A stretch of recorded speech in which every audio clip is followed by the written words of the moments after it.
파주 오도산 전망대에 나와 있습니다. 올해는 비가 잦아서인지 북쪽에도 아직 저렇게 추수를 하고 있네요. 낫으로 베고 있는 모습이고요. 요 마을이 작아서인지 콤바인이 없습니다. 우측에 큰 마을에는, 큰 벌판에는 콤바인 2대를 봤었는데, 오호? 저 앞쪽에 소나무도 이렇게 심어놨네요. 아래쪽. 별일이네. 북한 땅에서. 저기 차가 지나간다. 화물차. 우리나라 15톤 정도 되겠죠. 저 위쪽 국민학교 초등학교 앞에 사람들이 많이 모여 있네요. 배급을 하는지 아니면 오늘 일을 토의하는지는 이렇게 들어봤으면 좋겠는데. 아, 여기 와 있네요. 그 큰 차가.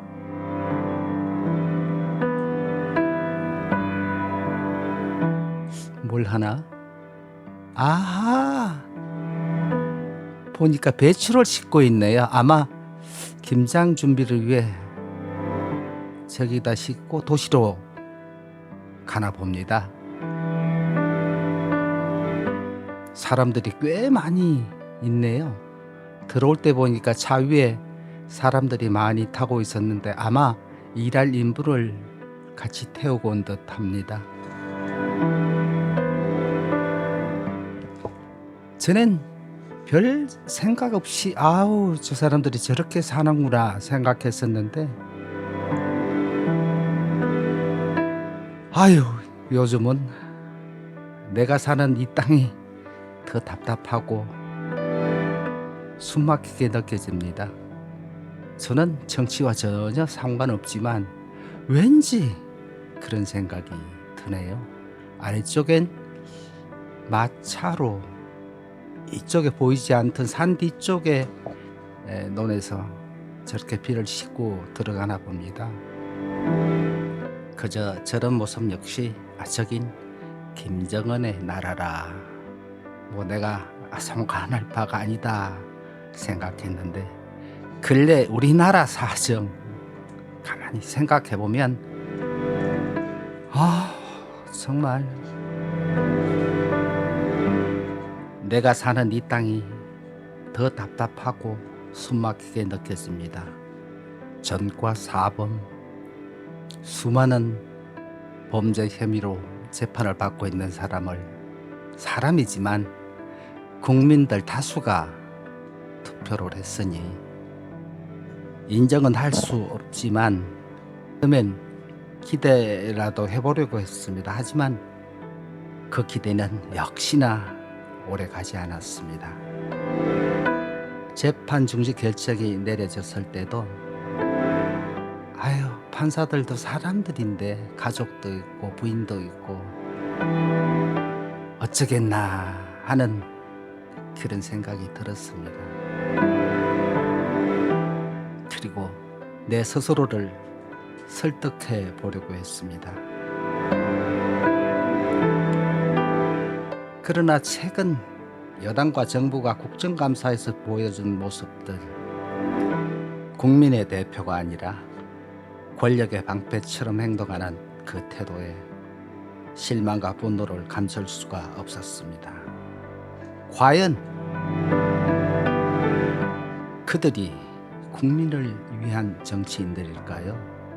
또한 자기 무리들을 위한 것도 아니었습니다. 선거에 나오거나 자신과 자신 가족들이 배불리 잘 먹고 잘 살자는 생각밖에 없어 보였습니다.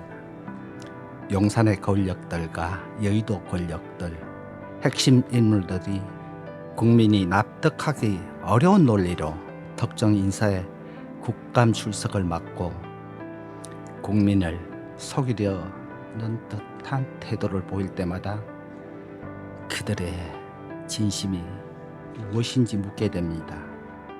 국회의원, 청와대 직원, 국정원 간부, 공공기관장들까지 모두 이재명을 변호하거나 이재명에게 아부한 사람들이 줄줄이 그들 만내 잔치를 하고 있습니다.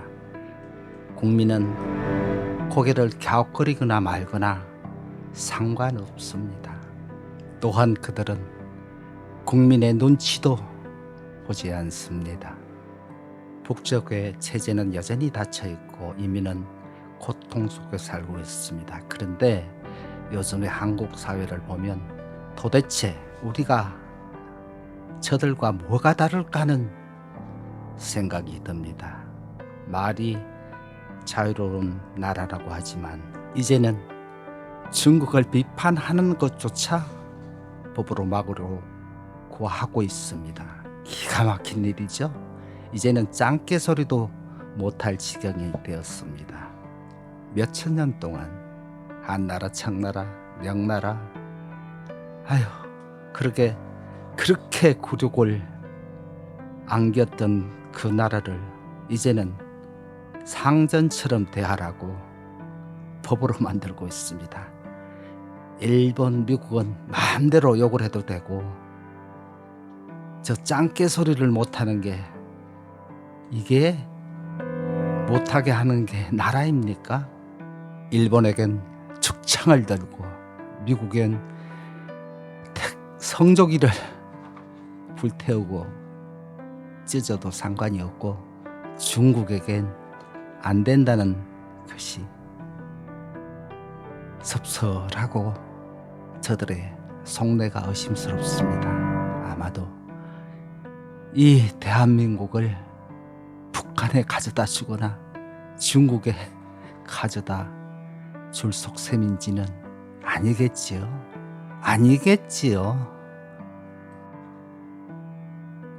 대통령은 국민을 두려워하지 않고 부역자들은 완장질하고 다닙니다. 권력은 비판을 두려워하지 않고 진실은 점점 뒤로 밀리고 있습니다. 나도 한때는 그래도 나라가 나아질 거야 믿었습니다. 하지만 이제는 기대나 그 믿음이 흔들립니다. 그럼에도 먹고 살기 팍팍해서 침묵하겠지만 답답하기는 합니다. 권력이 두렵기도 하고요. 혹시나 경찰서에서 출석 통지서가 날아오면 어쩌나 싶어서 정말 욕도 하고 싶고 심한 소리도 하고 싶은데 두려워서 하지 못하고 있습니다. 이게 일반 국민이 이렇게 두려워하는데 판사들은 오직 할까? 그런 느낌 사실 듭니다. 아무 힘없고 하루 한 끼가 걱정스러운 국민이지만 더 이상 속지 않기 위해 다시는 이런 사람들이 나라를 흔들지 못하게 하기 위해 목소리를 내야 하는데 그것이 말입니다.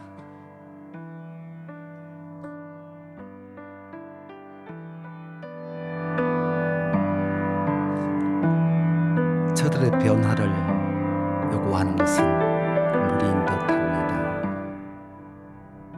하지만 방법이 없는 것은 아닙니다.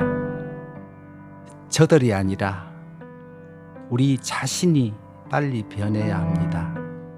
진실을 보고 불의에 분노하고 더 나은 세상을 꿈꾸는 국민 한 사람 한 사람이 결국 역사를 바꿉니다. 예전엔 떼기 걱정 없는 대학생들이 앞장섰습니다마는 이제는 국민 한 사람 한 사람이 소리를 내야 할 때가 아닌가 하는 생각을 합니다. 바람이 불고 임진강의 강물은 여전히 흐르고 있습니다. 분단의 땅에서 나는 오늘도 묻습니다.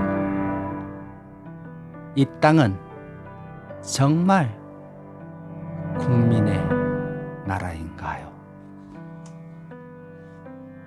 저는 어떤 정당의 지지자나 어떤 사람의 광팬도 아닙니다. 그때그때 왔다 갔다 했습니다. 좀 더 나은 사람을 선택하기 위해서 열심히 홍보도 보고 이렇게 해서 결정을 했는데, 아휴, 또 선거 때 몇 번 그런 적이 있습니다. 우리 동네에서 나온 사람이거나 또 내 동네 친구이거나 시의원, 시장 선거 때는 저도 좀 그런 것 같은데 크게 무리 없이 잘 임기를 채우더라고요. 그런데 지금은 너무너무 팍팍해 보입니다. 국민은 자치하고 우선 자신의 재판을 완전히 없애고 자신의 범죄 혐의를 완전히 땅에 묻으려는 당사자의 의도가 분명한데, 내 눈에도 보이는데 내가 할 수 있는 것들이 아무것도 없는 것이 그저 안타까울 뿐입니다. 세월이 지나 다음 선거가 다가와도 내 답답함이 해소될지 모르겠습니다. 아무쪼록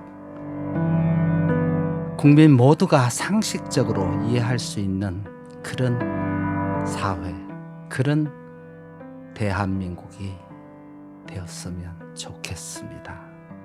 지금이라도 국민이 원하는, 국민이 절대적으로 신뢰하는 사람이 되어준다면 나 또한 박수를 칠 텐데 하는